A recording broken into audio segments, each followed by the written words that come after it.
vamos a hablar de dormir, pero quizá un poco, a ver, va a quedar un poco como si es un poco cheesy, ¿no? Un poco hortera, pero podríamos empezar, si quieres, hablando de lo que está pasando, que serían un poco como historias para no dormir, ¿no? Los horrores, mucho más lo de Ucrania, que según hablamos está ocurriendo, ¿no? Están cambiando cosas, pero podemos también hablar del panorama nacional, que está bastante convulso, ¿no? O sea, que Sí, cosas que provocan insomnio, ¿no? ¿Qué te parece? sí, es interesante, digamos, que la buena parte de nuestro discurso sobre el sueño en la sociedad actual gira alrededor de estas ideas de que vivimos, bueno, que la posmodernidad y, digamos, el capitalismo actual, el capitalismo 24/7, pues genera ansiedades específicas, ¿no? Pues nuestro sueño está amenazado no por las ansiedades de nuestros antepasados, ¿no? El hambre, la peste, la guerra, sino si vamos a perder seguidores en Instagram o si nos van a entrar algún correo del trabajo muy tarde o muy temprano, etcétera, ¿no? Y claro, estos análisis pues parece como que siempre se estrellan contra un poco como la venganza del anti-Fukuyama, ¿no? El Sí. regreso de la historia constantemente, ¿no? Y desde luego es difícil hablar de, digamos, que vivimos etapas dominadas por ansiedades posmodernas cuando tenemos ahora mismo pues una ansiedad muy clásica, que es la de una guerra en las fronteras de Europa, ¿no? Y bueno, y luego pues convulsiones políticas muy clásicas también, ¿no? Como puede ser bailes de dirigentes en partidos, etcétera, Ujú. etcétera. Ujú. Y sin embargo, yo, por seguir un poco con las analogías, a ver hasta dónde llega, ¿no? Parece que hay gente que está literalmente dormida, ¿no? Hoy estaba viendo algunas por Twitter y tal, ¿no? Todavía están ahí los carteles y los banners y los memes de no a la guerra, ¿no? O sea, es como decir, pero vamos a ver, ¿ustedes en qué mundo viven? De verdad. Es la muerte de la ¿No? inteligencia. O sea, realmente para mí es inconcebible digamos, seres con más de, imagino, 3 o 4 neuronas, ¿no? Seres que, digamos, biológicamente cuentan como Homo sapiens sapiens, Ujú, renuncien tanto al adjetivo sapiens ujú, en este asunto. Es decir, la lógica, atención a la lógica, ¿eh? Rusia amenaza a Ucrania desde que conquistó partes de su territorio en 2014.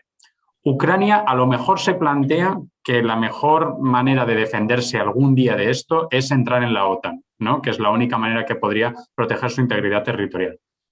Ergo, maldita OTAN por haber causado esta guerra. O sea, ¿en qué universo de lógica funciona esto? O sea, la increíble incapacidad para un análisis racional que estamos ujú, viendo por parte tanto de la extrema derecha como de la extrema izquierda es ujú. realmente increíble. Y esto, digamos, por la parte de la OTAN, pero luego yo estoy atónito ante toda la gente que está comprando el argumento historicista de Putin, ¿no? Decía antes la muerte de la inteligencia. Bueno, también lo de Putin es la muerte de la historia. O sea, esta idea de que porque hace 10 siglos hubo una configuración territorial que podemos encontrar, digamos, cierto recorrido histórico hacia el presente, esto justifica en 2022 invadir el territorio de un Estado soberano. O sea, una lógica que si la aplicáramos en el resto de Europa, pues básicamente nos llevaría ahora mismo a una guerra de todos contra todos, ¿no? Porque nadie tiene ahora las fronteras que tenía en los tiempos que reivindica Putin, ¿no? Y Claro. además sorprendente porque parece que esa historia es más relevante que la historia de las continuas agresiones rusas, también durante la etapa de la Unión Soviética, en todo lo que era Europa del Este y también digamos, las antiguas repúblicas soviéticas, ¿no? O sea, de alguna manera, el reino de Rus, con capital en Kiev, es más relevante para entender el presente que el Holodomor, que sucedió Sí, en sí, los sí, años sí, 30 del siglo pasado, ¿no? O sea, sí, sí.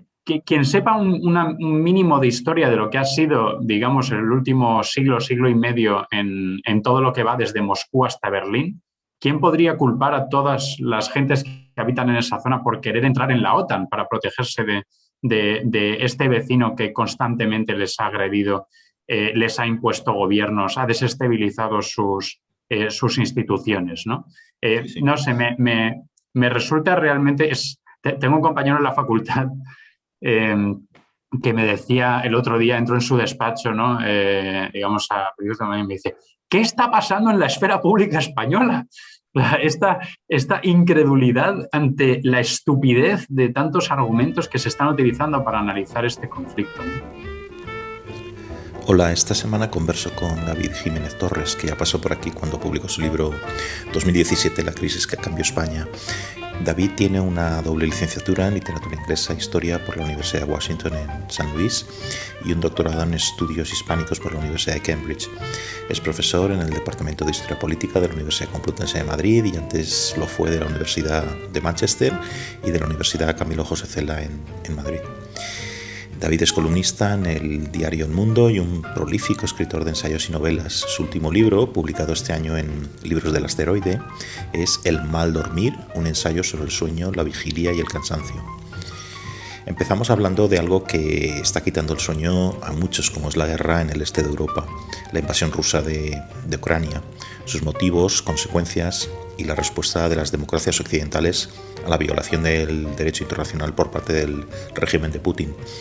Seguimos con algo un poco menos dramático, pero que ha monopolizado la vida política española en la última semana.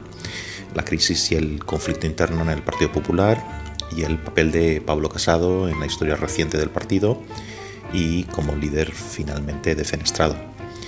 Y acabamos charlando sobre El mal dormir, el libro que David acaba de publicar, sobre cómo los maldurmientes, que somos legión, nos adaptamos mal que bien a horarios compartidos, vida familiar y exigencias profesionales, y sobre la necesidad de repensar el papel que juegan cosas como, por ejemplo, la optimización del tiempo, el rendimiento personal, el descanso e incluso la pereza, y qué papel juega todo esto en la vida contemporánea.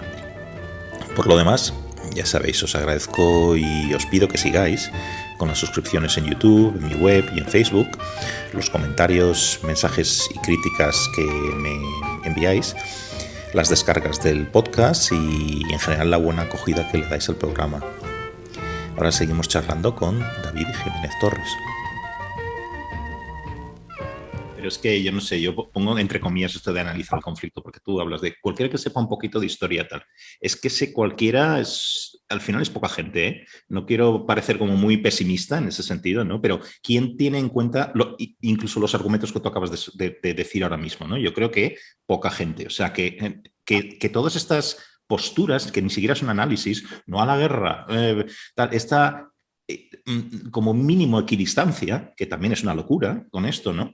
Se basan no en ningún análisis, no en ningún conocimiento de historia, en prejuicios, en un batiburrillo extraño y ridículo, ¿no? Un poco quiénes son los míos, quiénes son los que están enfrente, que me opongo, ¿sabes? No sé, sí. Algo ridículo, ¿no? Sí, es un poco, yo lo he comparado en un artículo a lo que ocurrió en España en la Primera Guerra Mundial, que como sabemos España no entra en la Primera Guerra Mundial, pero la esfera pública española se apasiona y se interesa muy apasionadamente por el conflicto, ¿no? Y se divide en aliadófilos y germanófilos, ¿no? Y es interesante mirar a los germanófilos que digamos, era una afinidad de rebote, ¿no? O sea, porque odiaban lo que Reino Unido y Francia encarnaban, ¿no? Pues la herencia del liberalismo, de la Revolución Francesa, del laicismo, etcétera. Entonces pensaban que de alguna manera sus afinidades tenían que ir con Alemania, ¿no? Nunca planteándose que evidentemente los principios que estaba defendiendo Alemania en esa guerra, si se estaba defendiendo algún principio, ¿no? Desde luego no eran, digamos, beneficiar a naciones pequeñas o a poderes secundarios como España, ¿no? Era muy difícil argumentar que a España le iría mejor en una Europa dominada por el imperio alemán, ¿no? Pero esta idea de ¿con quién van estos que me opongo? ¿No? Sí. Aquí lo estamos viendo con el antiamericanismo clásico, ¿no? y el OTAN no, bases fuera, ¿no? Pero no, también me sorprende hasta qué punto compramos esta idea historicista, ¿sabes? De si alguien dice que un territorio una vez fue suyo, esto le da derecho a matar a gente para recuperarlo, ¿no? O sea, porque al fin y al cabo estamos hablando de que mucha gente va a morir por todo esto, ¿no? Pero el argumento no, es que a los rusos les hace mucha ilusión recuperar. Pero fíjate, sí. Esto ya no estamos viendo, bueno, esto rompe con la legislación internacional, con los de que uno no puede, digamos, invadir otro país porque le da la gana, ¿no? Y violar las fronteras y tal. Pero es que esta legislación internacional no es de ahora, es que llevamos 300 años con los acuerdos de Westfalia, ¿no? Quiero decir que es que se los lleva por delante, que es que incluso en el siglo XVIII ya no se toleraba que porque me da la gana invado otro país, ¿no? Que decir, lo podías hacer, claro, pero que yo vulneraba ya la legislación, los acuerdos internacionales, ¿no? sí. Entonces, yo me pregunto también, quiero decir que tampoco, yo no imagino que Putin es un loco que va adelante con esta excusa de esto es nuestro, quiero decir, esto es Rusia, Ucrania es una cosa artificial. Está, como decía en el discurso el otro día, el discurso es tela, si, lo que dijo en el Kremlin, si no lee la transcripción en, bueno, que no sabe ruso, ¿no? Lee la transcripción, es una verdadera barbaridad, parece uno que está escuchando a Stalin, ¿no? Entonces, bueno, voy a librar a Ucrania de los neonazis que lo gobiernan, es una cosa increíble, ¿no? Pero ¿cuál es el cálculo? A mí esto yo no lo sé muy bien, ¿eh? ¿Cuál es el cálculo? Porque las repercusiones pueden ser tremendas. Quiero decir, una cosa es que la Unión Europea está enfangada a ver qué tipo, la segunda ronda de sanciones y tal, cuál es, no hay mucho acuerdo. Italia, los bancos de Italia y de Francia están muy apalancados y muy pringados con los préstamos a Rusia, otros temen por la falta de energía, de suministro, etcétera, ¿no? Pero más allá de eso, las sanciones pueden ser muy, muy grandes. Quiero decir, que Rusia se ha convertido, de hecho, en un paria, ¿no? Vamos a ver cuánto dura esto, pero Sí, ¿cuál es el yo cálculo, fíjate, en tu opinión? yo no conozco, bueno, la pregunta de qué busca Putin o qué quiere Putin creo que es una de las preguntas ya clásicas Total. de las relaciones internacionales de la última década, ¿no? Pero Mm. fíjate, yo leía a Ramón González Ferriz el otro día que Ujú. creo que al menos su intuición se acerca un poco a la mía. La sensación de que Putin no, no ha calculado esto bien del todo. O sea, yo no dudo de que vaya a atacar y conquistar lo que quiera de Ucrania, ¿no? O sea, es bastante evidente que no va a haber tropas occidentales ahí defendiendo Ucrania, ¿no? Pero sí que creo que, tal y como se ha desarrollado esta crisis, creo que hay sorprendente unidad de parte de la Unión Europea y de la OTAN, digamos, en el rechazo a esto. También me frustra un poco a veces cuando decimos, es que la Unión Europea no va a hacer nada, no tiene ejército y tal, y yo ya, porque es una puta unión aduanera. O sea, ¿qué le estás pidiendo? Esto es como ir a una pizzería y protestar porque no tienen sushi. Pues claro, es que la Unión Europea nunca ha sido una unión militar. O sea, la OTAN es la unión militar, ¿vale? Entonces, aquí no, o sea, mucha gente riéndose de Borrell y si la Unión Europea está deeply concerned y todo esto. Bueno, ¿qué esperas? O sea, nunca se suponía que tenía que responder a estas crisis, ¿no? De nuevo, Ujú. para eso está la OTAN, que es la que pone las bases y los misiles y los cazas y todo esto, ¿no? Ujú. Eh, pero sí que me parece, para empezar, que todos de repente tenemos muy claro para qué sirve la OTAN. Y desde luego yo creo que todos los países de Europa del Este, si alguna vez se plantearon que la OTAN ya no tenía sentido, digamos, después del final de la Guerra Fría, yo creo que todos han abandonado esa idea. Y creo que los países de Europa Occidental también. Y sí que creo que, a ver, Putin evidentemente, digamos, hace un gesto con los dedos y puede matar a cualquier opositor que tenga en Rusia, ¿no? Pero el empobrecimiento que puede causar las sanciones, o sea, hay mucha gente que se ha enriquecido mucho con Putin, ¿no? Y esa también es parte de su base de poder. Y erosionar eso no creo que vaya a cambiar el destino de la pobre gente en Ucrania, pero sí que puede, digamos, generar un dolor real, ¿no? a la economía rusa y a la propia base de apoyo de Putin. Y sí que creo también a veces, claro, el problema de gente con deseos imperiales como Putin y que basa su legitimidad interna en la idea de la restitución de un antiguo imperio, es que hay muchas veces que no te puedes echar atrás, ¿no? Yo creo que incluso ha habido momentos en esta crisis en los que era evidente que incluso si Rusia tendría que haberse echado hacia atrás, ya no podía hacerlo, ¿no? Ya no podía. O sea, una vez pones a 100.000 soldados en la frontera de un país, es muy difícil incluso para una opinión pública subyugada y distorsionada como la rusa, de repente echarte atrás, ¿no? Y que eso no sea percibido como una derrota, ¿no? Ahí hay una cierta huida hacia adelante que creo que le puede salir relativamente cara. Bueno, no sé cómo lo ves tú.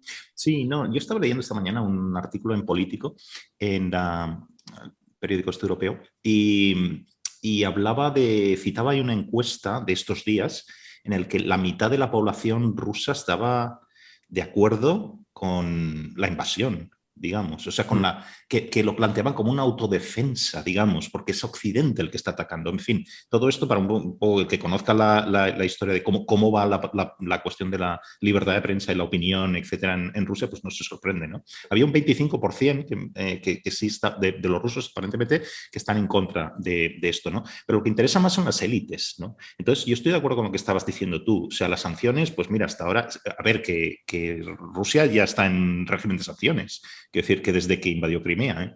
Entonces, ¿qué tipo de sanciones podrían funcionar? Pues las que le toquen las narices a la élite que los rodea. ¿No? Entonces, cosas como, por ejemplo, congelar activos bancarios de los oligarcas, por ejemplo, esto sí que le toca a las narices, ¿no?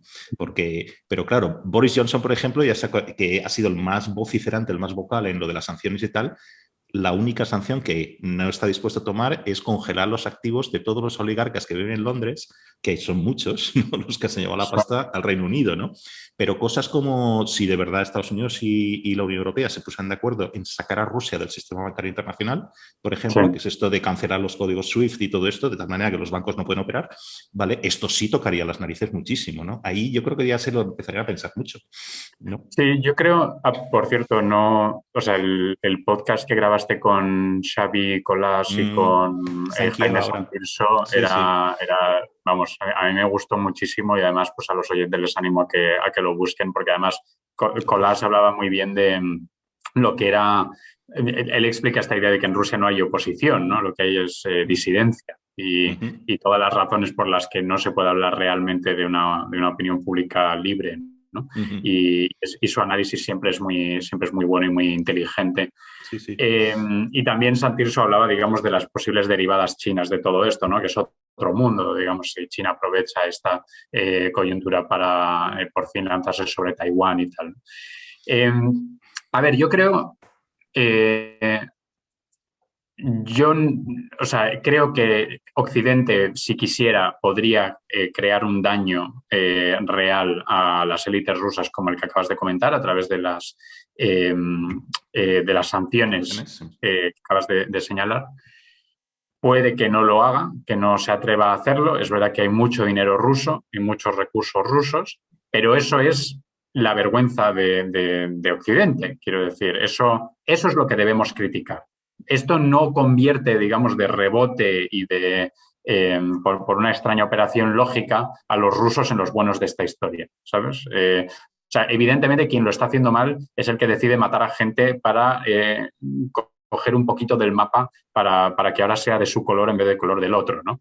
Y digamos en un rango mucho menor de vergüenzas morales, pues está lo que acabas de comentar de pues Boris Johnson no queriendo ir tan lejos con los oligarcas rusos, etc. Y luego también puedes hacer un, no sé, un poco ranking de la infamia de países, ¿no? Cómo reacciona cada uno, ¿no? Entonces, yo creo que siempre criticamos por muchas razones, o se critica por muchas razones a Alemania en su papel en la Unión Europea, pero mira, Alemania son los primeros que cuando Trump empezó a dar señales de que se iba a descolgar, que era como mínimo ambivalente con la cuestión de la OTAN y si la OTAN o si Estados Unidos asumiría su papel para defender un Estado europeo que estuviese atacado y tal. El gobierno de Merkel fue el primero que dijo, aquí tenemos que poner las pilas con un ejército europeo. Eso es lo primero. Y lo otro es que, por ejemplo, de momento han parado el gasoducto el oleoducto que viene de Rusia, que Alemania, el Nord Stream 2 creo que se llama, y Alemania es el país que más necesita de energía, en este caso de Rusia, ¿no? Nosotros, por ejemplo, en España estamos un poco mejor con el gas natural que viene de Argelia, etcétera, ¿no? Pero siendo también un país que necesita energía de fuera, ¿no? Pero indica decisiones políticas de compromiso con una idea de la democracia liberal y de cosas que no se pueden hacer en el ámbito internacional, ¿no? Y yo creo, de nuevo, claro, aquí el problema es cuánto duran, ¿no? Pues porque siempre iba a haber, digamos, una reacción. La cuestión es si es una reacción que dura un mes y luego, pues de tapadillo, pues vamos retirando sanciones. Yo creo que también como dicen los ingleses, the build-up, ¿no? Lo que ha sido, lo que nos ha llevado hasta este momento, ha sido tal que creo que habría un daño bastante fuerte en términos de la opinión pública occidental si, digamos, se dejara a Rusia hacer esto gratis, ¿no? Y creo aquí también que, dado que aquí sí tenemos una esfera pública libre, pues que está bien mantener ese tipo de presión y ese tipo de intensidad, ¿no? Para que efectivamente, digamos, gobiernos como el alemán no, en un momento en el que haya una, digamos, mayor necesidad o haya pasado un poco el momento más álgido de esto, no decidan, digamos, echar atrás y que todo quede en fogueo, ¿no? Eh, ¿Tú no sí, crees? A ver, sé que es una pregunta que sale un poco, ¿no? De esto, pero estoy escuchándote y estoy pensando, algo que ya he pensado muchas veces, ¿no? ¿Tú no crees que, y especialmente a ti como historiador también, ¿tú no crees que damos muchas cosas en Occidente por hechas, ¿no? El take for granted, ¿no? Por ejemplo, que vamos a tener paz para siempre, que los conflictos son cosa del pasado, que las democracias se sostienen solas, ¿no? Quiero decir, esto sé que tiene muchas ramificaciones, ¿eh? Pero porque estoy pasando ahora, quiero decir, es que a lo mejor esto de Ucrania no se queda en el bombardeo de unas cuantas ciudades y luego allí un tipo de negociación y tal, ¿no? Y un protectorado de facto de Rusia. Es que a lo mejor va más. Es que dices, si te pones en serio a parar los pies a Putin, quiero decir, ¿dónde acabamos, no? Quiero decir, en un conflicto. Y si hay un conflicto, quiero decir, ¿cómo van a reaccionar las opiniones públicas? Un conflicto de verdad, de Occidente, no de Ucrania-Rusia, ¿no? ¿Cómo van a reaccionar las opiniones públicas en Europa, en Occidente? ¿Qué estamos dispuestos a hacer, ¿no? Para defender una idea de democracia y de legislación internacional, ¿no? sí.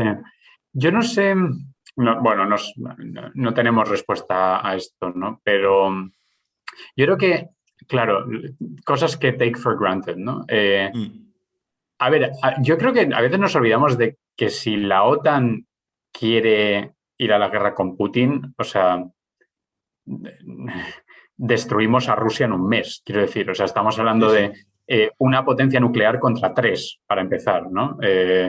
Solo en la OTAN, pues entre Estados Unidos, Francia y Gran Bretaña, pues desde luego que hay vamos, tres potencias nucleares contra una, más, digamos, los distintos ejércitos nacionales, ¿no? O sea, la idea de Mm, las agresiones de Putin son toleradas, ¿no? Otra ujú, cosa es que nosotros no queramos asumir el coste de, digamos, lo que sea tolerar. Pero desde luego, el país más fuerte aquí en todo este juego no es Rusia, ¿no?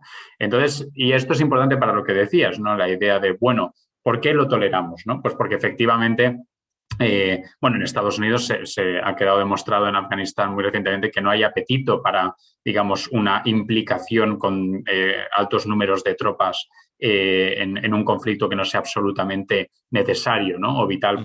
para el interés nacional estadounidense.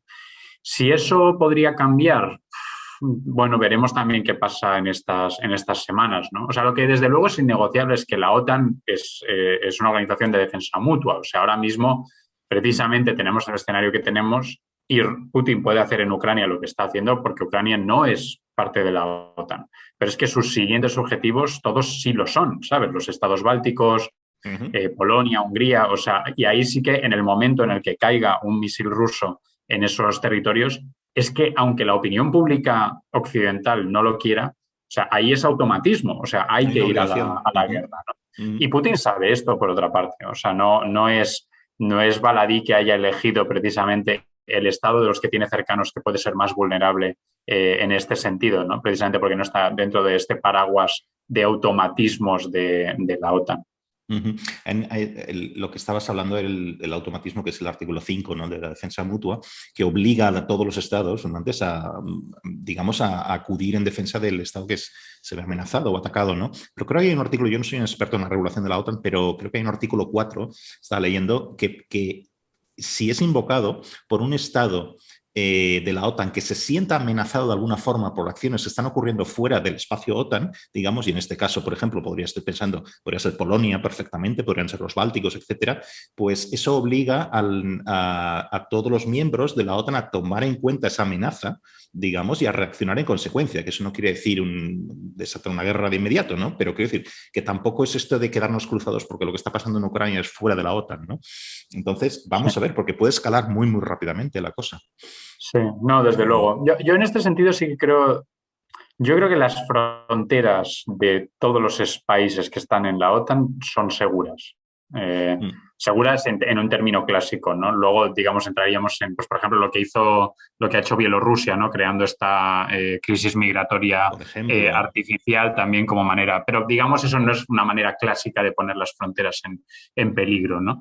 Y luego, claro, también está la cuestión, bueno, si esto afecta a la calidad de vida, digamos, porque suban los precios, se encarezca el petróleo, se encarezca el gas y todo esto, pues claro, a ver, digamos, cómo evoluciona la opinión pública. Pero yo creo que aquí es tan evidente quién es el agresor y quién es el agredido, y es tan evidente, digamos, quién es el autócrata y cuál es la...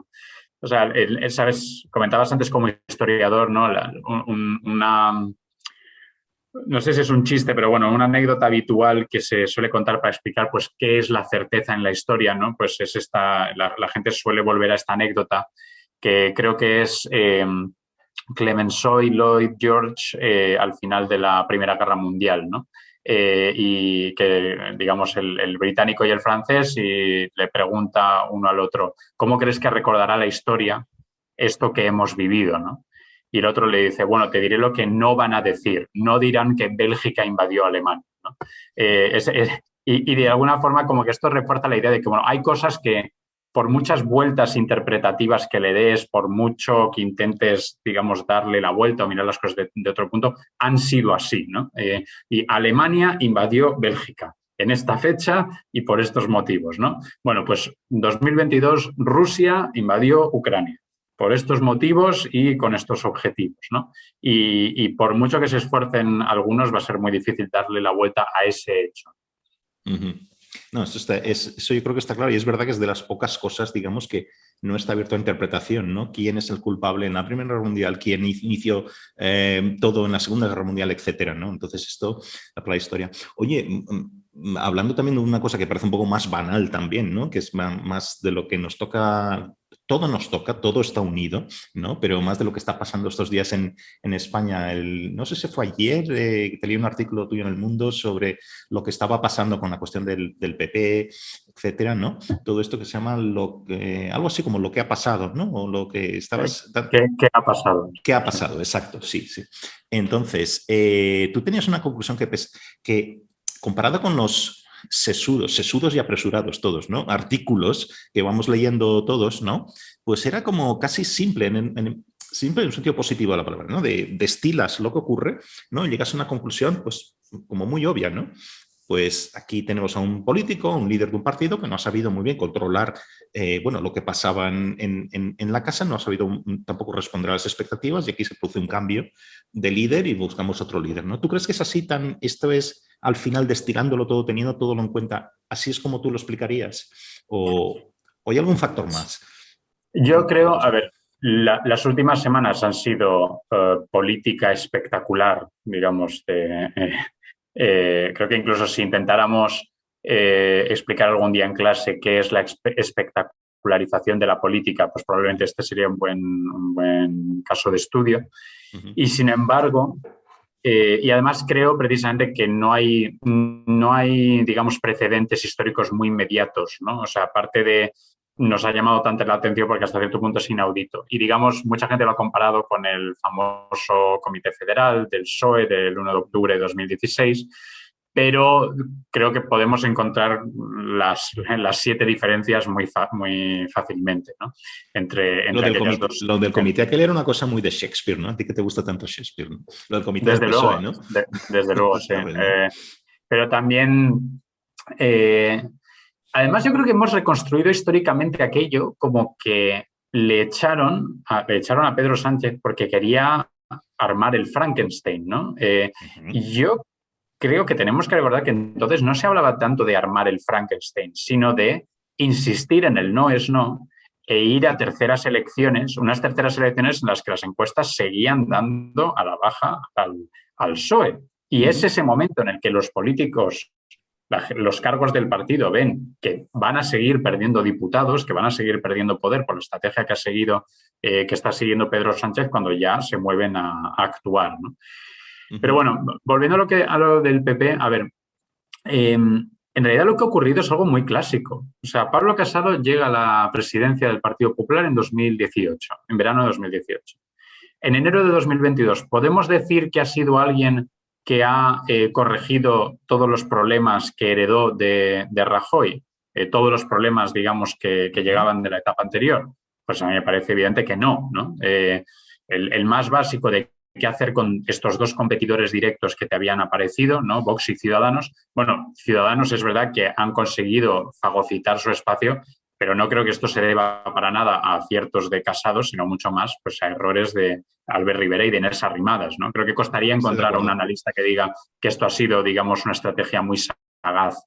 Es más, el tipo de fagotización que han hecho ha sido precisamente de los cuadros menos no sé, menos representativos de lo que era el Ciudadanos original, ¿no? No han estado fichando a garicanos, han estado fichando pues a concejales, Hervías a y tal, ¿no? consejeros, etcétera. Mm. Y, y luego, claro, la cuestión de Vox, que de nuevo yo creo que es una herencia del marianismo, o sea, yo creo que si bien Vox, digamos, da el gran salto cuando ya Rajoy ha sido echado del poder, para mí es una reacción bastante directa al manejo que hace el Partido Popular de la crisis separatista en Cataluña. Lo que pasa es que no hubo elecciones. Recuerda que las elecciones andaluzas de 2018 fueron las primeras que se celebraban después no solo del 155, sino de Ujú. la moción de censura también, ¿no? O sea, Ujú. en este sentido, digamos, fue la primera vez que la verdadera desafección entre un votante de derechas hacia cómo había manejado Rajoy y Soraya Sáenz de Santamaría el 1 de octubre, por ejemplo, o la huida de Puigdemont, etcétera, pues se pudo manifestar. Y es evidente que Casado no ha logrado, digamos, establecer en estos 3 años y medio una estrategia clara de qué hacer con Vox. Precisamente podemos identificar muchos bandazos, ¿no? Entonces, tienes un líder que no ha conseguido corregir los problemas que había heredado de su antecesor, que los propios líderes territoriales están diciendo que no es un revulsivo electoral, porque el Mundo precisamente publicó antes de las elecciones en Castilla y León, publicó, digamos, declaraciones de varones que le declararon al periodista que Génova no les aportaba realmente nada. Y esto es un Ujú. problema muy serio para un Ujú. partido. O sea, no puede ser que el líder de tu partido, encima en ese caso, en su propia comunidad autónoma, Sí, es sí, decir, sí. en un sitio en el que él tendría que tener bastante tirón, no le aporte nada al partido y sean los varones los que tengan que remar para sacar las elecciones por su cuenta. Y luego, además de eso, el tipo crea de una manera bastante directa una crisis enorme con su líder más popular, que es Isabel Díaz Ayuso, y luego, después de dar pie a esa crisis, la gestiona de la peor manera posible.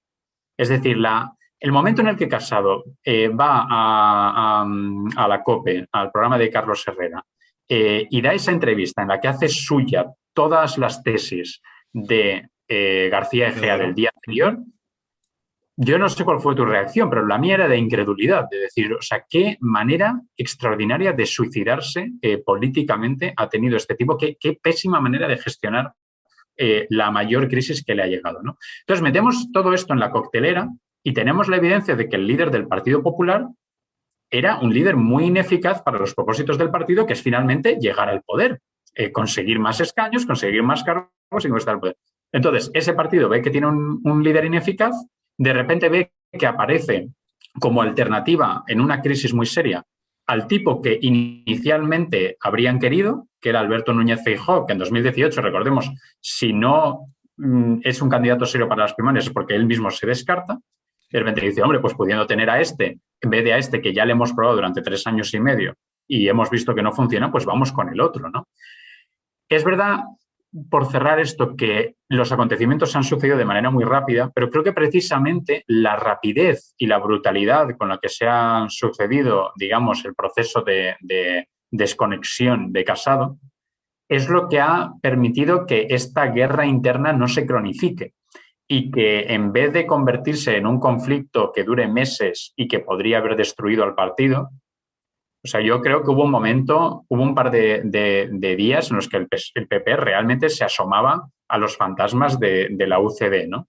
En el momento en el que da un paso adelante Alberto Núñez Feijóo y también los medios cercanos al Partido Popular dejan muy claro cuál es su favorito, yo creo que ahí la crisis se cierra de manera muy rápida, y lo brutal no quiere decir que no haya sido eficaz, ¿no?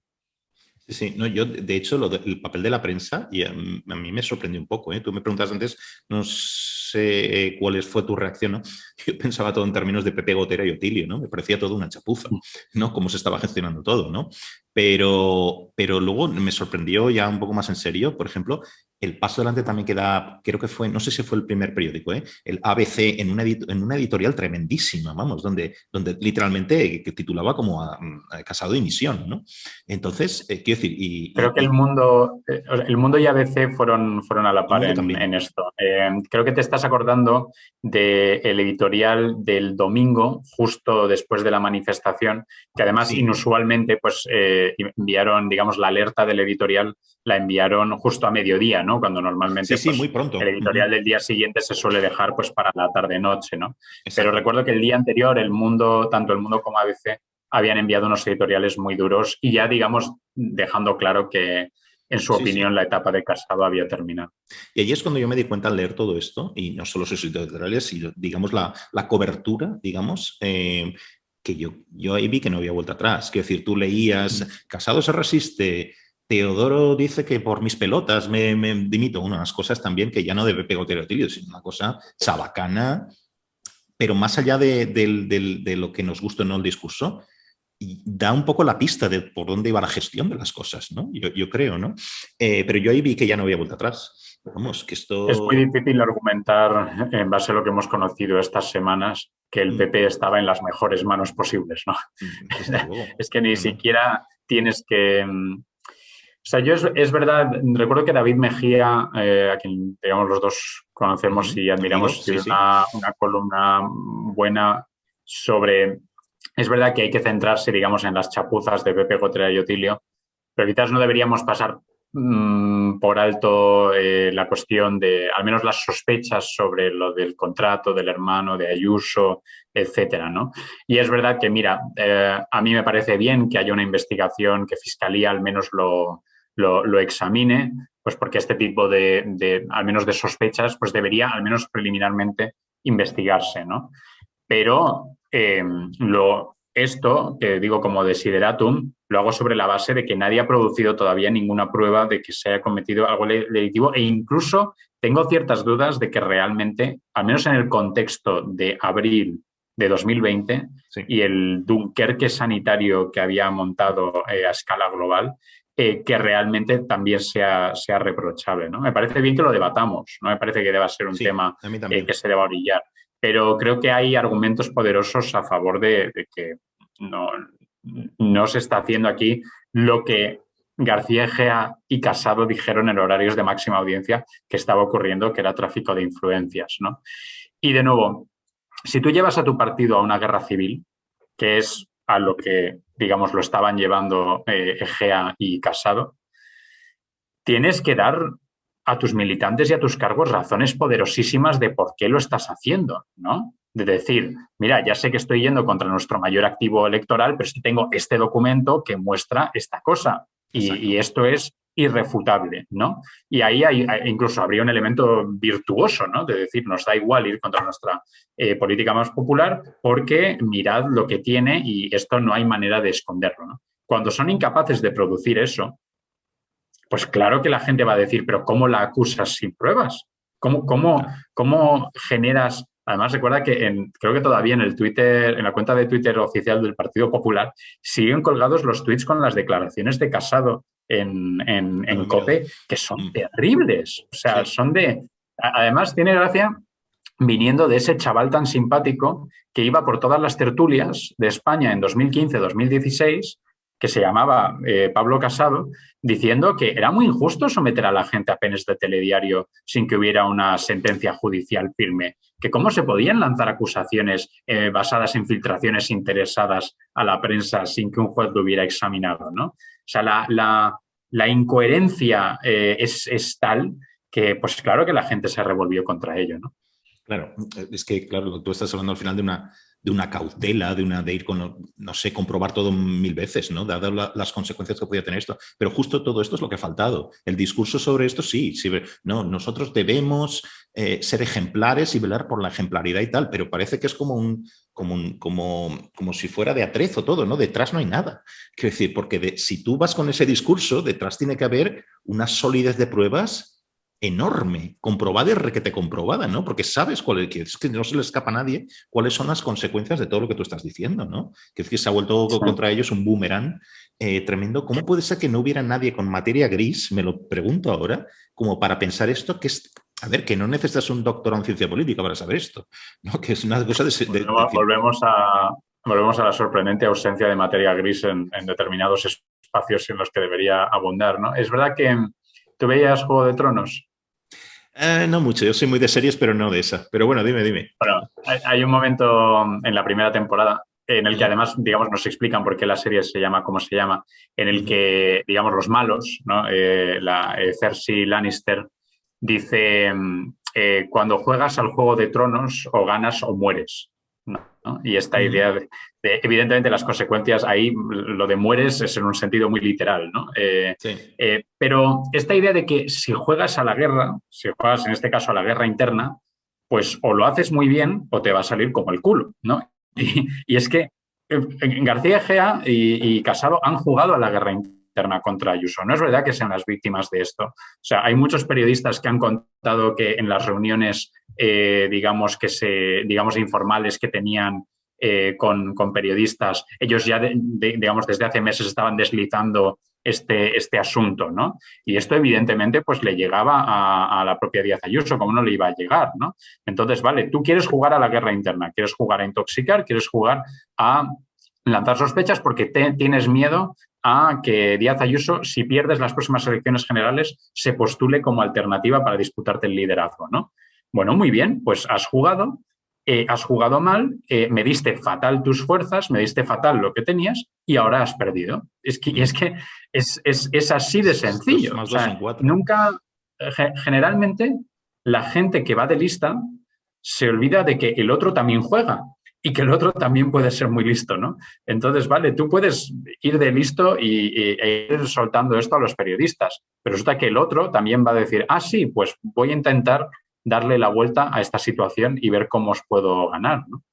Pero de nuevo, materia gris. Quiero decir, es que al final son 2 más 2 son 4. No lo puedo entender. O sea, no puedo entender ya no amateurismo, sino literalmente la chapuza, ¿no? La chapuza en todos los sentidos. Pero bueno, oye, ya que estamos hablando de esto, una cosa no es estrictamente, o sea, está relacionado, porque todo está relacionado, pero es una cosa, tiene que ver con Vox, ¿no? Porque parece que hasta anteayer el debate era, bueno, ¿qué va a pasar en Castilla y León? ¿Cómo se va a conformar ese gobierno? Si se conforma, ¿qué pasa con Vox y el PP? Y en general, ¿cuáles son las...? Quiero decir, esto puede ser un poco un ejemplo de por dónde van a ir los tiros respecto a las relaciones del PP con Vox en el futuro, por ejemplo, ¿no? Un futuro inmediato. ¿Qué pasaría? Lo planteo solo como hipótesis de una forma, quiero decir, que no hay juicio, digamos, o sea, solo lo enuncio, por decirlo así, ¿no? ¿Cuál sería el problema? ¿Por qué es anatema dejar entrar a Vox en un gobierno? El otro día tenía escrito Jorge Bustos en un artículo una línea que a mí me gustó mucho, ¿no? Que él decía, la gestión es la kriptonita del populismo, ¿no? Entonces, yo estaba pensando, y no es solo una expresión afortunada, digamos, ¿no? Porque yo estaba pensando en ejemplos en Europa donde esto ha sido así, ¿no? ¿Tú cómo lo ves esto? ¿Crees que podría ser esa kriptonita de la que hablaba Bustos, ¿no? O sea, o es demasiado, digamos, los riesgos son muy grandes o los riesgos ya no para el país, sino para el PP, por ejemplo. O sea, ¿cómo lo ves? A ver, sobre la gestión, yo creo que este es un argumento interesado que sueltan los propios grandes partidos, ¿no? Esta idea de nosotros somos los que sabemos cuadrarte un presupuesto, ¿no? Los otros son unos críos que tuitean mucho, pero que no saben, no tienen realmente experiencia y todo esto. Es decir, entiendo el argumento, digamos, en abstracto, pero también soy consciente de que es un argumento que se utiliza de forma interesada. No digo que Bustos lo haga, ni mucho menos, pero sí que tenemos que entender también que esto forma parte de la legitimación de los grandes partidos, ¿no? A la hora de, pues, de poner en marcha su argumentario contra posibles competidores. Es verdad que efectivamente podría ocurrir, como comentas, esta idea de que, bueno, en el momento en el que dejas entrar a esta gente en los gobiernos se demuestra que no sabe realmente gestionar, no sabe realmente gobernar, esto diluye su atractivo y esto pues les desactiva. Puede que sí o puede que no, ¿no? Porque tampoco ninguno de nosotros tiene una bola de cristal y también muchos de sus votantes lo que quieren es un tipo de gestión muy específica. Claro, para un votante de Vox no le importa tanto que el presupuesto tenga, digamos, todas las partidas perfectamente cuadradas, sino que se derogue una ley autonómica de igualdad o de memoria histórica, ¿no? Y para ellos esa gestión es la importante. Entonces, o bien algo así, perdona que te interrumpa con esto, promesas no cumplidas, ¿no? Porque esto es la experiencia europea, ¿no? Si abres un poco el foco, ¿no? Por ejemplo, vamos a echar a todos los menas del país. Bueno, pues si tuvieran la posibilidad de estar en un lugar institucional donde pudieran intentar tal cosa, se darían cuenta que esto es muy complicado. Más allá de lo moral del asunto, ¿no? Pero que es muy complicado, que decir que hay unas leyes internacionales, etcétera, etcétera, ¿no? Que no puedes de la noche a la mañana echar a la gente. Sí, bueno, cuando Trump, ¿no? También intentó, digamos, imponer estas prohibiciones, digamos, de vuelo de países que no le gustaban, ¿no? Y también Claro. el recorrido que estuvo en los tribunales fue bastante largo, ¿no? Claro. O Entonces, digamos... ¿cómo reaccionan, ¿no?, sus votantes a esas promesas incumplidas, ¿no? Esa es la cuestión que yo me planteo. Sí, mira, yo lo que creo es que como a mí me cuesta prever las consecuencias, digamos, para mí el argumento se desarrolla más en un plano, pues, de qué sería lo deseable democráticamente, ¿no? Yo, vamos, no tengo problema en mojarme. Yo me encantaría que fuéramos en España escenarios de gran coalición. O sea, para mí eso sería lo... No sé si sería lo natural, pero desde luego sería lo más eficaz y y en este momento histórico, pues lo más deseable, ¿vale? Dado que eso no parece que vaya a ocurrir, dado que eso no parece un escenario real, y de nuevo, si alguien lo propone, me apunto, ¿vale? Consideradme en ese lado. Desde luego no compro el argumento de que se deba poner un cordón sanitario a Vox. Otra cosa es que sería más deseable que el PP pactara con el PSOE. Eso es más deseable. Pero no es ilegítimo que si esa vía se cierra no exploren la vía de Vox. Y si Vox tiene suficientes votos, porque aquí hablamos al final de ciudadanos que ejerciendo su derecho al voto han apoyado a un partido, pues claro que tiene derecho a pedir entrar en gobiernos, como de nuevo ha ocurrido en los gobiernos de coalición que hemos tenido en el último ciclo electoral en todas partes, ¿no?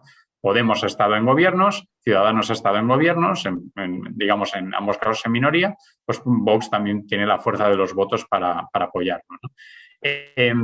A mí ahí me parece... O sea, si hay un partido que merecía un cordón sanitario por razones democráticas en España, ese partido era Bildu. Y el siguiente, es decir, digamos, que Bildu, recordemos, es la parte política de un grupo terrorista, en el sentido de que es la nueva versión de la vieja Batasuna, que fue considerado parte integral de una organización terrorista, digamos, por el pacto antiterrorista, ¿vale? Entonces, si había un partido que merecía un cordón sanitario, que informalmente se aplicó durante muchos años y que el PSOE de Sánchez rompió, ese ha sido Bildu. Una vez que se rompe eso, o sea, desde luego no considero que Vox merezca un cordón sanitario más que Bildu y más que Esquerra. Y en el momento en el que no ha habido cordones sanitarios de un lado, es muy injusto pedirle al otro lado que haya que ponga un cordón sanitario al único partido con el que podría gobernar, por otra parte, ¿no? Otra cosa es, de nuevo, si hubiera una cosa especular de tú rompes con tus extremos y yo rompo con los míos, ¿vale? Que es el escenario de gran coalición, ¿no? El PSOE se compromete a dejar de pactar con Bildu, Esquerra y Podemos, y a cambio el PP se compromete a no pactar con Vox. Pero la idea de pedir el desarme unilateral, un poco lo que ha ocurrido con la pobre Ucrania, ¿no? Volviendo a lo que comentábamos al principio, Ucrania en el 94 renuncia a todas sus armas nucleares, digamos, a cambio de compromiso compromisos de respetar sus fronteras por parte de Rusia y ya vemos que ha terminado ocurriendo. El acuerdo de Minsk que ha volado por los aires.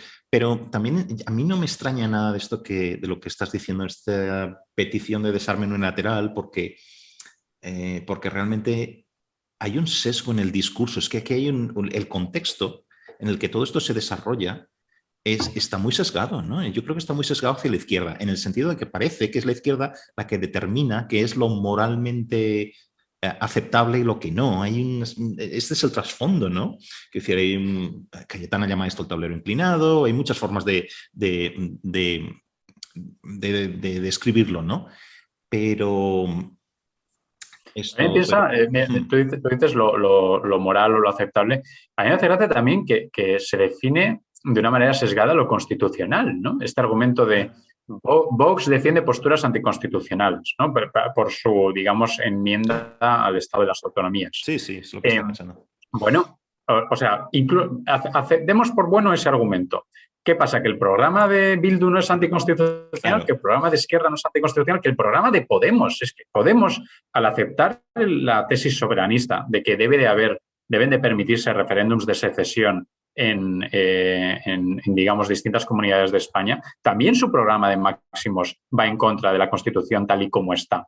La cuestión es, ¿cómo propones ese cambio? Y Vox nunca ha dicho haremos un referéndum para cargarnos las autonomías. O sea, siempre plantean que esto sería a través de una reforma constitucional y además es evidente que nunca tendrían la mayoría necesaria en el Congreso como para conseguirlo. Pero esta idea de que un partido defiende ideas que no están en la Constitución ahora, con lo cual esto significa que es el único partido con el que no debería votarse, joder, literalmente todos los socios del PSOE hacen exactamente lo mismo.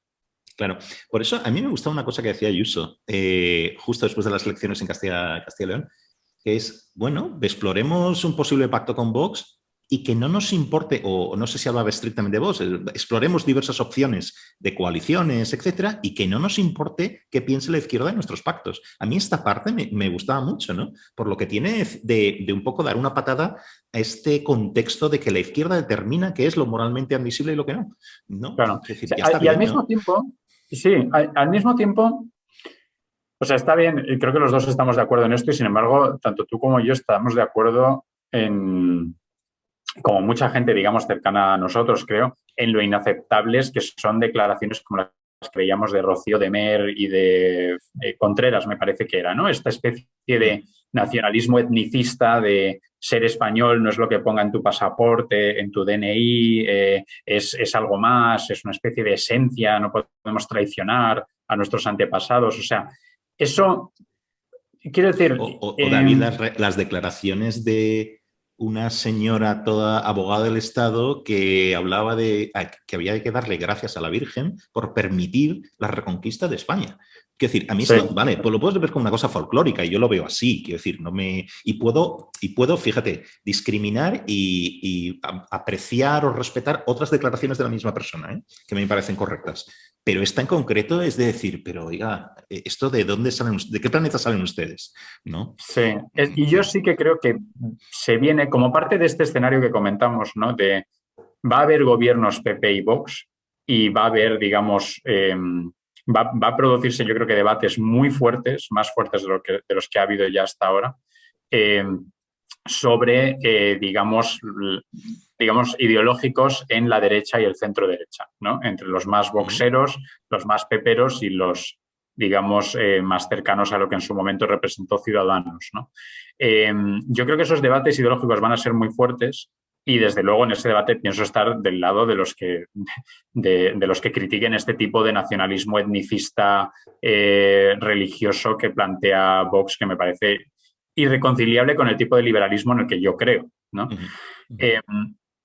Todo esto, sin embargo, no lleva necesariamente a la conclusión de que pactar con Vox sea ilegítimo. O sea, de la misma manera que supongo que todos los del PSOE dirían, tenemos muchísimas diferencias con Podemos. Hay muchas cosas que no nos gustan de Podemos. Mira esto que tuitean, mira esto que dice Chenique, mira qué tal, y sin embargo llegan, digamos, gobiernan con ellos, ¿no? Ahí yo creo que es perfectamente compatible que te parezcan aberrantes muchos de los planteamientos de Vox con decir que no cualifica para que se les ponga un cordón sanitario. Y desde el punto de vista de las ideas también.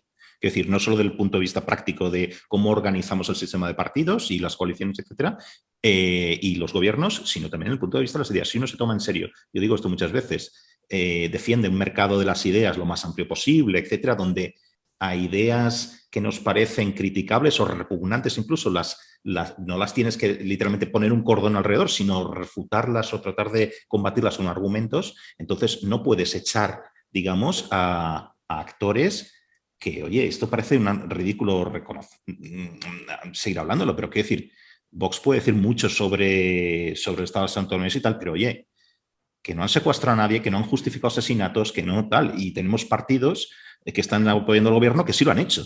Y sobre todo que se puede criticar el Estado de las autonomías. O sea, yo creo que todos somos muy críticos con algunos aspectos del Estado autonómico, pero es que el propio PSOE lo es. O sea, el PSOE cuando propone un programa electoral tras programa electoral que hay que ir hacia una reforma federal de la Constitución, está diciendo que el Estado de las autonomías no les gusta. Porque si les gustara, pues no estarían proponiendo este federalismo, ¿no? O sea, no no sé, si la crítica a la monarquía es aceptable y es completamente legítima, pues evidentemente, sin decir que el Estado de las autonomías no funciona, también es una crítica legítima, ¿no? Claro, totalmente. Oye, tendremos que convocar aquí al espíritu de Umbral, ¿eh? Aquello de he venido a hablar de mi libro, ¿no? Porque yo quería hablar de tu libro con eso. Mira, aquí lo tengo, El mal dormir. ¿Vale? Un ensayo sobre el sueño, la vigilia y el cansancio. ¿Qué tal está funcionando el libro, por cierto? ¿Estás continuamente dando entrevistas sobre...? Pues mira, la verdad, bueno, estoy muy contento, la verdad. Creo que la editorial lo ha hecho muy bien y, digamos, ha habido mucho es preciosa interés. La portada, ¿eh? Me encanta el diseño. Sí, pues mérito completamente de la editorial. Sí. La verdad es que Libros del Asteroide hace las cosas fenomenal y es además realmente sorprendente que para ser una editorial independiente de los dos grandes grupos es capaz de tener pues tanta visibilidad y de hacer tan bien las cosas, ¿no? Y eso todo es mérito de Luis Solano, que es el editor, y del resto del equipo. Justo ayer me comentaron que entraban en imprenta la segunda edición y gracias. Y así que vamos, el libro está yendo bien y creo que también está yendo bien porque el tema afecta a muchas personas. Quiero decir, que es una de las paradojas que señalo en el libro de los problemas de sueño, ¿no? Hablamos muy poco del mal dormir. Siempre nos ha interesado mucho más históricamente, culturalmente, lo onírico, ¿no? Los sueños, mucho más que el sueño. Y sin embargo, en cuanto le das a la gente la oportunidad de hablar de sus problemas de sueño, para empezar, te salen insomnes por todas partes. O sea, das una patada y salen 5 insomnes. Me ha pasado en muchísimas entrevistas ya o en muchísimas ocasiones de hablar del libro, de que la otra persona me dice, yo también, ¿no? Yo también soy de la hermandad, me parece que tu caso es el mismo. Y desde luego, pues claro, si somos legión, pues digamos, tiene sentido que queramos leer acerca de nuestras experiencias, ¿no? A mí me gusta mucho el libro, lo paso muy bien leyéndolo. Y porque tienes anécdotas, tienes datos, tienes reflexión personal, reflexión sociológica, historia. Hay mucho humor también, una cosa que podría ser en algunas cosas se cuentan muy dramática, con consecuencias terribles para las personas que duermen mal, ¿no? Pero hay mucho humor. Me gusta esto que hablas de que ¿cómo hablas de esta orfandad? Creo que la palabra es mía, no sé si lo usas, de los que dormimos mal, digamos, ¿no? Que estamos desperdigados, pero somos una lección, pero sin mucha conexión entre nosotros, ¿no? Y como dices que no va a haber ningún partido mal durmiente que llamas, ¿no? Que nos una a todos y que asuma nuestras reivindicaciones. Me gusta cuando haces la coña esta con lo de el I Have a Dream de Martin Luther King, ¿no? Con el yo tengo sueño. Yo lo cuento y no hace gracia. Hay que leer el libro, hay que comprar el libro y leerlo, ¿no? Porque es muy gracioso. Un chiste además que solo funciona, curiosamente, porque muchas veces los chistes solo funcionan en la lengua original. Claro. Pienso muchas veces cuando ves, yo que es una comedia, una sitcom o lo que sea, y la Sí. ves en inglés y te preguntas cómo traducirían en España esto. En este caso, este chiste solo funciona en español Sí, con por el verbo. la doble acepción de sueño, ¿no? Sí. Mientras que en inglés con dream, pues no Soñar y habría cómo. dormir, claro, claro, no, es muy gracioso. Yo, fíjate que es un libro de no muchas páginas, es breve, y yo lo leí del tirón. Y claro, esto casi es el cliché, ¿no? Porque lo leí como robando horas del sueño también, ¿no? O sea, pretendía acabarlo el día siguiente, que coño, lo voy a acabar esta noche porque me apetece leerlo, ¿no? Entonces, esto no debo ser el único, seguro que te lo han comentado también, ¿no? Porque esto, lo de robar horas al sueño, ¿no? Bueno, hay un continuo porque yo lo escribí robando horas al sueño, con lo cual pues hay, digamos, una continuidad entre el proceso de escritura y el proceso de lectura. Ujú. Hay una cosa que también me hizo mucha gracia, me sorprendió y me hizo gracia, ¿no? Cuando hablas, yo sé que lo has comentado mucho esto, que los que no dormimos bien, siempre encontramos parejas que duermen estupendamente, ¿no? Y esto lo leí, era la primera vez que leía una cosa así y estoy pensando y dije, coño, es que es así literalmente. ¿Cómo puede ser? O sea, yo abogo aquí por esto que tú hablas de la posible existencia de unas feromonas que nos emparejan con personas que duermen bien, esto hay que estudiarlo científicamente, ¿eh? Porque esto yo no lo puedo entender. Y un poco he estado pensando así, lo que he indagado, es que es así literalmente, ¿eh? O Sí, sea, es que es que si no nos dejarían, ¿no? ¿No crees, no? O nosotros a o los ellas, ¿no? Si dejaríamos, los dos. o los dejaríamos nosotros a ellas, ¿no? En el Eso sentido es. de, para mí es muy inquietante la idea de si la vigilia ya es angustiosa, ya está llena de pensamientos oscuros y tal, la idea de tener un cuerpo al lado que está pasando exactamente por lo mismo, la idea de estar los dos despiertos dando vueltas durante horas, me parece casi incluso de peli de terror, de Sí, terror sí. psicológico, ¿no? Sí, Incluso sí. de las pocas cosas que me da cierta calma o cierto reposo en los peores momentos de la vigilia es, digamos, la inmensa paz que embarga, pues, en este caso, el cuerpo de mi mujer, ¿no? Es verdad que esto, digamos, yo dentro de que he escrito un libro, un ensayo literario, no médico ni científico, pues lo propongo de una manera completamente acientífica, ¿no? En una encuesta, digamos, que he realizado, pues, entre, creo que 8 personas, ¿no? Cercanas, que todos tienen pareja estable y todos comentan que efectivamente la pareja duerme mucho mejor que ellos, ¿no? Me encantaría leer alguna encuesta más rigurosa sobre el tema. Pero, pero no sé, no me parece una absoluta coincidencia, ¿no? No, ya te digo, sobre todo, todavía no he encontrado la persona que me diga, sí, yo duermo fatal y mi pareja también. Vaya, como mínimo, vaya coñazo sería eso, ¿no? Y vaya dificultad de relación, ¿no? Lo que pasa es que hay una cosa que no sé si la comentaste ahora, no me acuerdo, pero es que esto sigue, ¿no? Quiero decir, ¿qué pasa al despertarse, ¿no? Porque yo reconozco que si yo no duermo bien, yo estoy irritable, cabreado. ¿Sabes esto que dicen a veces? Tú eres no es una persona de mañanas o algo así, ¿no? Lo que se dice en inglés, morning person, ¿no? No, desde luego no lo soy, ¿no? Y le pasa creo que a mucha gente, pero yo no sé si esto es consecuencia de no dormir, ¿no? Pero o sea, es que no solo la pareja es que tiene que dormir bien para que tal, sino un poco ser muy relajada para aguantar con la persona, por ejemplo, que yo soy las 2 o 3 primeras horas de la mañana. Es interesante, claro, yo lo miro desde la perspectiva del mal durmiente y para empezar yo parto en el libro de la idea de que tu verdadero enemigo cuando tienes problemas de sueño es el día, no es la Sí. noche, ¿no? Porque en la noche al fin y al cabo lo único que tienes que hacer es estar tumbado en la cama, ¿no? Pero mientras que en el día tienes que desarrollar una jornada de trabajo, un montón de interacciones con otras personas, tienes que conducir, Mm. que nos olvidamos, pero las mañanas las autopistas se llenan de gente al volante que ha dormido muy poco y que tiene el tiempo de reacción, digamos que ha aumentado mucho precisamente como consecuencia de las faltas de sueño. O sea, el Mm. día es peligroso para el mal durmiente, ¿no? Y, y claro, yo lo miro en la parte de la irascibilidad, a mí me pasa mucho también y lo que pasa es que esa irascibilidad muchas veces me puede llevar a malas respuestas, pues o con mi mujer o digamos con algún compañero de trabajo o incluso a veces me ha pasado con algún estudiante, por ejemplo, que me pregunta algo inocuo y yo le respondo alguna bordería. Mm. Y Mm. luego el bucle de culpabilidad que eso genera, Total. ¿no? Porque Mm. precisamente pasas el pico de irascibilidad y digamos a medida que va bajando la mañana ya entras más en un terreno más de autocompasión y o de culpabilidad por todo lo que has hecho mal, ¿no? Y esta Absolutamente. culpabilidad intensísima de Dios mío, pero ¿qué culpa tendrá esta pobre persona de que a la que le he contestado una bordería de que yo haya dormido mal? Escribes emails pidiendo perdón, Sí, sí. ¿sabes? Envías docenas de flores al despacho de tu pareja para que te perdone. Y esta, vamos, me parece también dentro de que he querido recoger experiencias, sobre todo en el libro, esta me parece una muy marcada.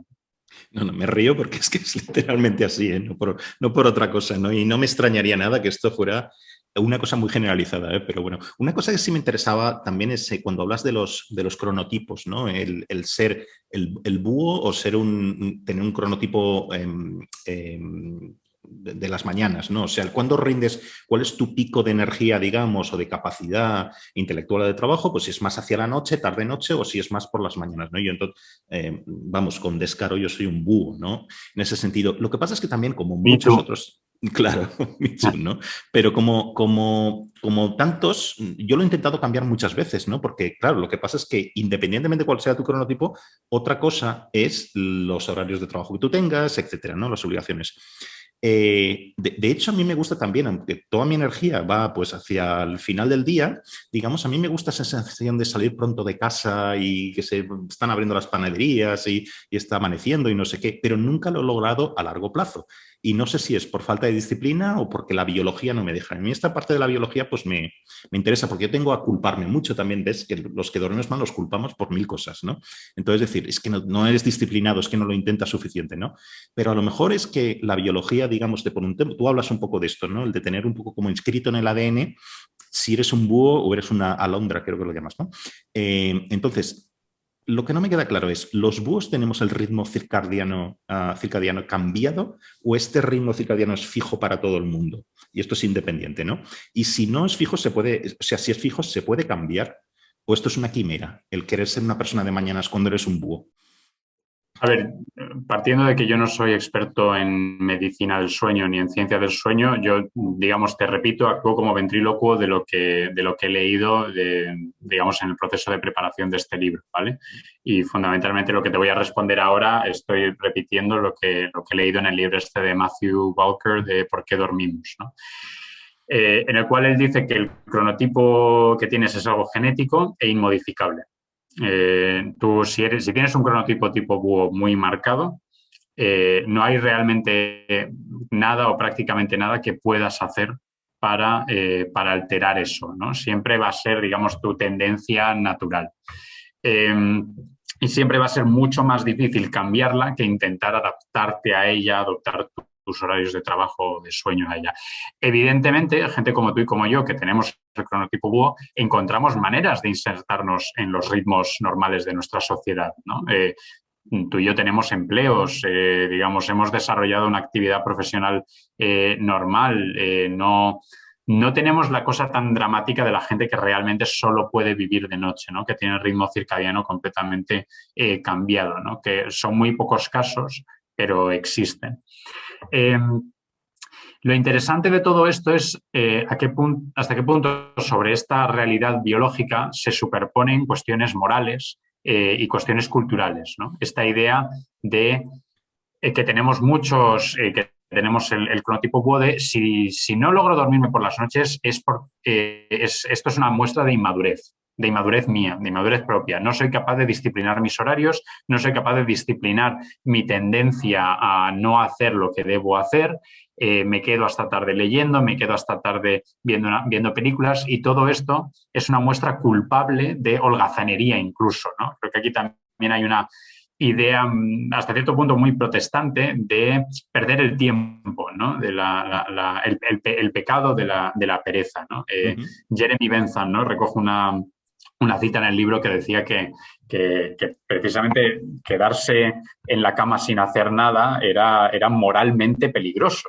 ¿no? Uh Porque -huh. no estabas contribuyendo a una utilidad social, ¿no? El Uh -huh. utilitarismo que para Jeremy Bentham era tan Sí, sí. importante, pero esto también tiene raíces religiosas, ¿no? De los predicadores protestantes del siglo XVI que argumentaban precisamente que quedarse en la cama sin hacer nada era espiritualmente espiritualmente peligroso, ¿no?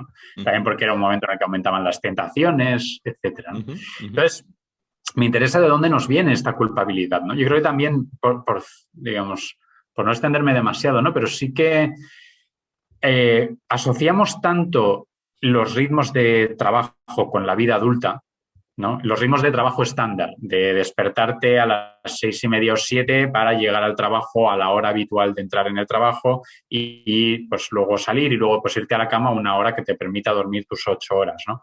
Ujú. Ese horario del mundo laboral lo asociamos tanto a la vida adulta que en el momento en el que no podemos ajustarnos a él, nos parece que eso debe de demostrar que no somos plenamente adultos, ¿no? Ujú. Y esto para los que nos tomamos en serio nuestra vida profesional, los que nos gustaría ser adultos, ¿no? Ujú.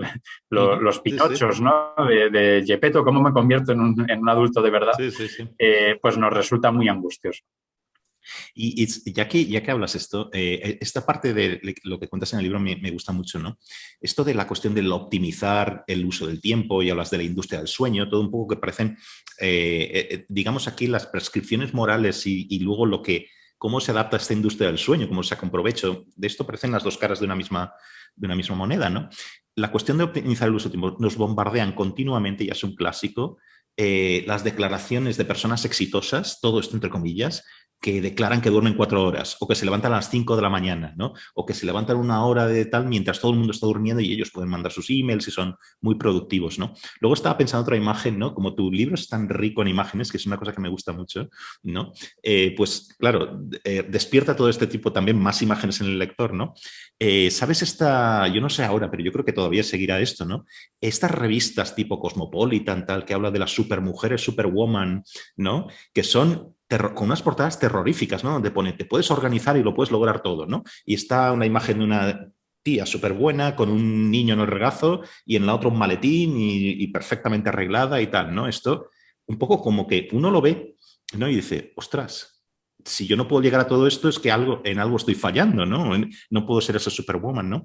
Y luego estaba pensando también mucho recordé aquello de esto de Onetti, ¿no? Que era un escritor que escribía en la cama, literalmente, y siempre tienes esas imágenes de él escribiendo en la cama, ¿no? Entonces empecé a rastrear un poquito y bueno, tú que eres profesor de literatura y de historia de la literatura, etcétera, sabrás la cantidad yo no lo sabía, pero la cantidad de autores muy conocidos, clásicos, que escribían en la que no salían jamás de la cama, ¿no? Y que escribían Sí. sus grandes obras desde la cama, ¿no? Yo estaba pensando no sé si conoces el libro de Oblomov, ¿no? De Iván Goncharov, ¿no? Que es Sí, sí. esta cosa decimonónica de, bueno, esto es un poco más del carácter moral de un personaje, pero es un personaje que no sale de la cama y que como mucho se va a la silla del escritorio y no viaja más de ahí, ¿no? Y toda su vida transcurre así, ¿no? O aquello, el cliché de Unamuno, ¿no? Eso de cuando le reprochaban que durmiera tanto, ¿no? Y decía, yo duermo mucho, pero cuando estoy despierto estoy más despierto que usted, por ejemplo, ¿no? O sea que, Eso no ¿sabes, lo no? conocías. Ah, no, sí, pues es una... ¿No? Y entonces, o también, por ejemplo, uno de mis libros favoritos es un libro de Hermann Hesse que se llama El arte de la ociosidad, ¿no? O sea, que ahora titular un libro así sería casi una cosa un poco de provocador, ¿no? En el libro habla de hay todo menos ocio, quiero decir, lo que pasa es que hay un tipo de actividad pues que es más de reflexión, de pensar, etcétera, ¿no?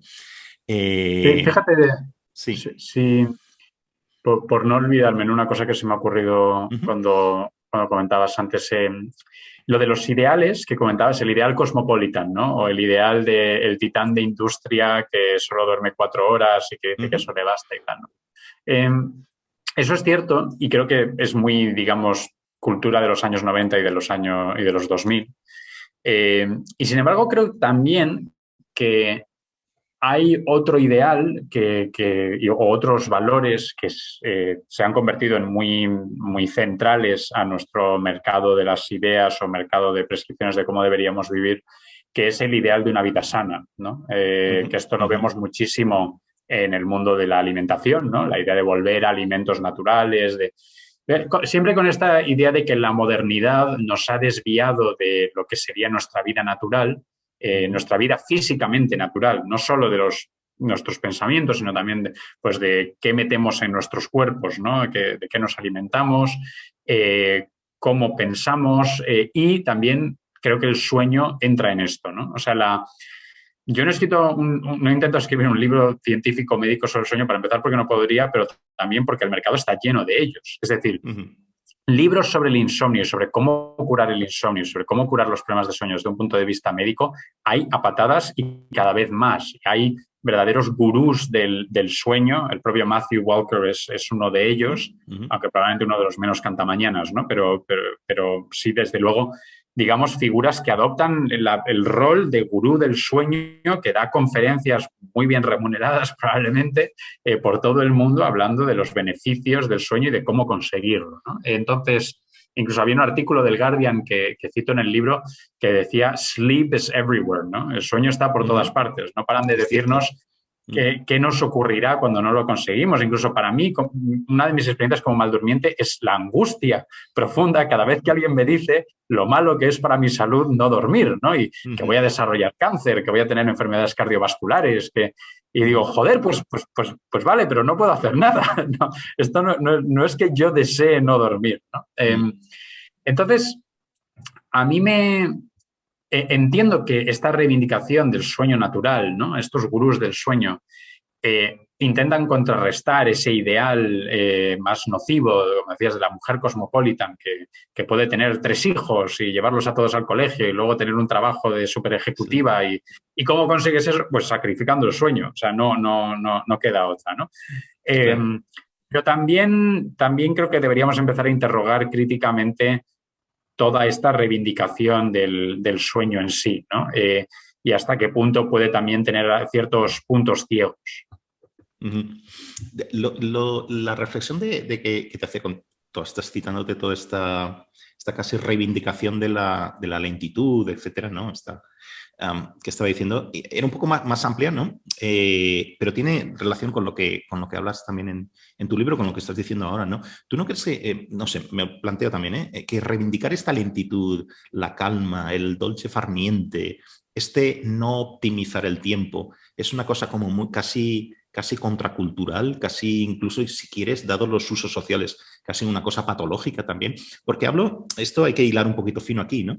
Es verdad que esto del sueño, sleep is everywhere, ¿no? Decías, lo del sueño está por todos lados y el mindfulness y toda esta industria tan grande, al final no es tanto haga usted meditación para no hacer nada y para tomarse la vida con tranquilidad y no importa que no llegue a sus objetivos de la empresa y no sé qué, sino haga meditación y no sé qué, y cálmese para rendir más. Es decir, es que al final entra de tapadillo la cosa, ¿no? Entonces, yo lo que estoy diciendo es que lo raro es escuchar, relájese y no quiera llegar a todos lados y no pasa nada. Y usted es un ciudadano normal, no pasa nada, ¿no? Sí. ¿Piensas que es muy...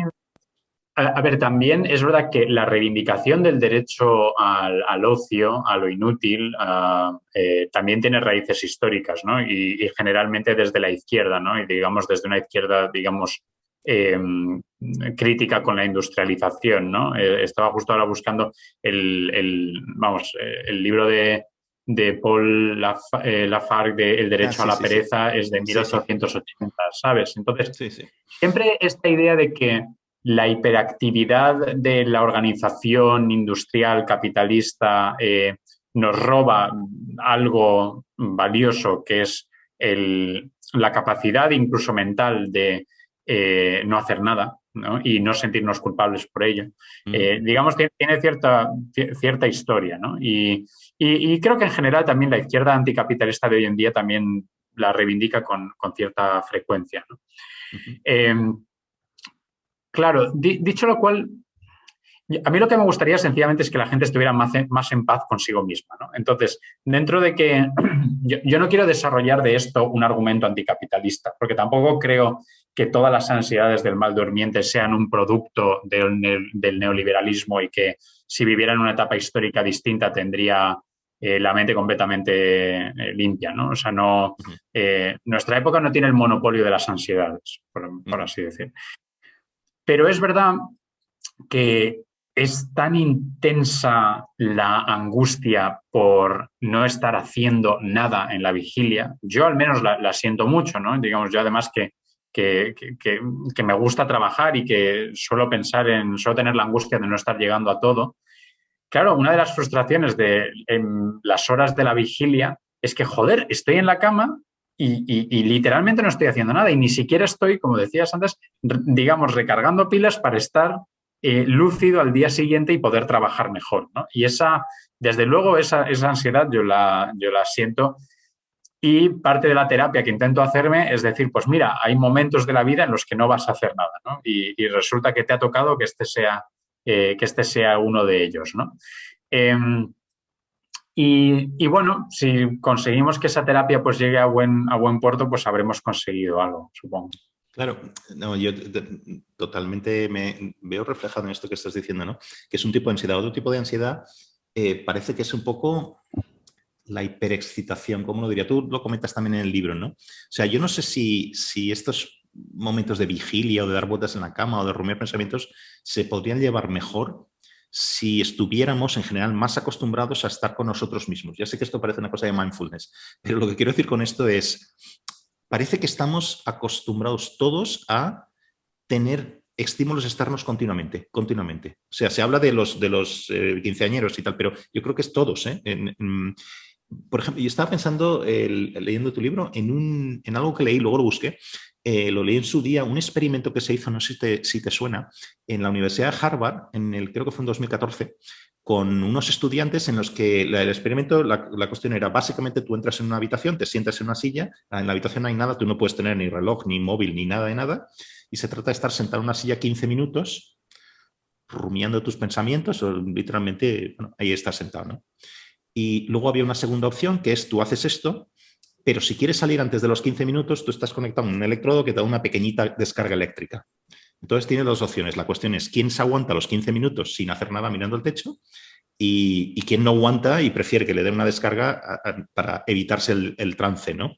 Bueno, pues una grandísima mayoría de los participantes, estudiantes de la universidad, preferían una descarga eléctrica y salir de la habitación que aguantarse a sí mismos o aguantar mirando a la pared todo el tiempo, ¿no? Y luego lo que no recordaba era la división entre hombres y mujeres de esto. El 70% de los hombres preferían la descarga y pirarse y el 25% de las mujeres. No sé, yo aquí soy incapaz de sacar algo de esto, ¿no? Pero, Sí. quiero decir, es significativo, ¿eh? Bueno, yo en el libro comento, creo que yo hice una versión más bestia de ese experimento, que era en el internado en el que estudié el bachillerato, Sí, sí, sí. ya había un castigo que era la detention, ¿no? Que Sí, sí, era, sí, sí. en ese caso, si habías hecho algo mal o lo que fuera, era estar una hora de reloj sentado en un aula sin nada delante, o sea, no tenías papel, no tenías bolis, entonces no teníamos tampoco móviles, pero bueno, si lo hubiéramos tenido no habríamos podido utilizarlo. Y no podías hacer nada durante una hora más que mirar al... Es verdad que, claro, estoy hablándote de 2002. Entonces, claro, mi mente no estaba tan habituada a los chutes de dopamina como lo está en 2022, ¿no? Y digamos, yo recuerdo que era espantosamente aburrido, pero era llevar, o sea, podías sobrevivir a ello. Y me pregunto si hoy hiciera lo mismo, si hoy tuviera que hacer lo mismo, si podría aguantarlo como lo aguanté entonces. Creo que hoy en día, digamos, en teoría soy adulto, digamos, estoy más en control de mis propios pensamientos, de mis propios impulsos, creo que menos inquieto de lo que normalmente es un adolescente de 15 años, ¿no? Pero me pregunto realmente, ¿no? Si pudiéramos hacer ese experimento, ese tipo de experimento que comentas también en series históricas, ¿no? Si se pudiera repetir y ver cómo va evolucionando la gente, sería muy interesante. No debe ser el detention este que comentas, que es la cosa típica y creo que sigue, ¿no? En los institutos estadounidenses, debe ser terrible para una persona que no se despega del smartphone, ¿no? Y de que está continuamente bombardeada digamos, con televisión, bueno, televisión ya no tanto, pero el móvil y el no sé qué, ¿no? Debe ser una cosa tremenda. Y una cosa que no sé si comentas, ahora no estoy seguro, ¿cómo nos afectan? También lo estaba pensando, ¿dónde vives? La latitud, literalmente, la geografía, el clima, etcétera, ¿cómo nos afecta todo esto? Yo creo que los dos aquí también compartimos una cosa, que es que hemos vivido en muchos sitios del mundo, nos hemos movido mucho, ¿no? Entonces, yo estaba pensando en mis propias experiencias al respecto, ¿no? Y estaba pensando, por ejemplo, cuando vivía en Suecia hace mucho tiempo, vivir en invierno en la noche perpetua, ¿no? Esto, yo que soy muy búho, para mí era una maravilla, para otras personas era un horror, ¿no? Y veías que con las 2 horas poquitas, las horas de invierno que había en Estocolmo, aunque hubiera 30 bajo cero, la gente salía a la calle con los niños y tal porque querían aprovechar un poco. A mí me daba igual esto, ¿no? Y yo dormía perfectamente. Y me pasaba lo contrario un verano que pasé en el norte de Noruega, donde solo había luz, ¿no? O sea, no se ponía el sol jamás, el sol caía un momento, pero no llegaba a ocultarse en el horizonte.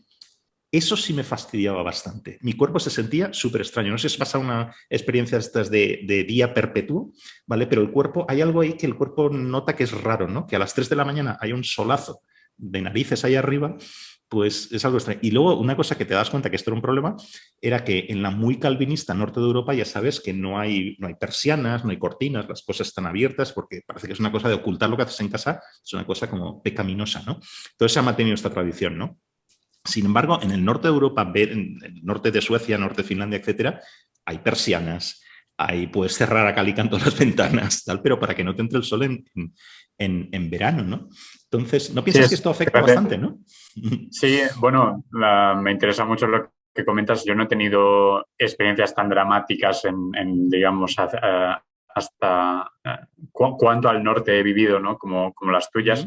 Yo lo más al norte que he vivido ha sido Manchester y es verdad que ese momento es muy deprimente, el primer momento en el que te das cuenta de que ya es de noche a las 4 de la tarde, ¿no? Sobre todo al principio del invierno, cuando de repente ves que tienes por delante 4 o 5 meses de esto.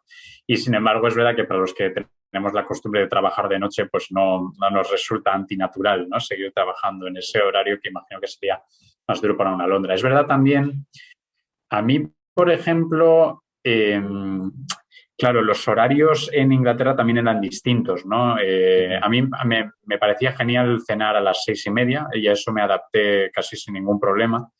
Pero claro, irse a dormir a las 10 o a las 10:30 o a las 11 y levantarse muy temprano, pues evidentemente me costaba mucho más, ¿no? En ese sentido, fíjate, en una entrevista reciente me comentaba alguien que si pensaba que España es un país de insomnes, ¿no? No lo sé, lo que desde luego nos vamos a dormir mucho más tarde, ¿no? Y es más aceptable incluso, joder, la gente que te WhatsAppea pasada la medianoche, ¿sabes? Y que no se ve como algo, eso no, como algo no extraño. Soy muy anglosajón para eso. Sí, no, y yo idealmente también lo soy, ¿no? Pero sí que de alguna forma aquí me parece que estoy yendo menos en contra de los ritmos de mi entorno si estoy despierto hasta tarde o si me voy a dormir tarde, que de lo que lo sentía en el norte de Inglaterra, ¿no? Que ahí literalmente me sentía una especie de, no sé, de paria, no por cómo me trataban los demás, sino por el hecho de que yo pertenecía a una clase aparte, ¿no? Y que toda la gente que veía por la calle seguía un ritmo de vida completamente distinto al mío, ¿no? Y volviendo pues a las sensaciones del mal durmiente, pues esa sensación de desconexión, incluso de vergüenza, de estar aparte de lo que sería normal o respetable, ¿no? En tu entorno, pues también creo que es importante. En el libro tú abogas, y también en varias entrevistas que te he oído, has repetido esto, tú reflexionas, casi abogas, ¿no? Por respecto a los horarios que tenemos, ¿no? Hablas mucho también en el libro del insomnio ocupacional, etcétera, ¿no? Abogas casi por la flexibilidad de horarios, ¿no? Y te preguntas un poco, a mí me parece un debate muy interesante, ¿no? Te preguntas a qué estamos dispuestos a renunciar, ¿no?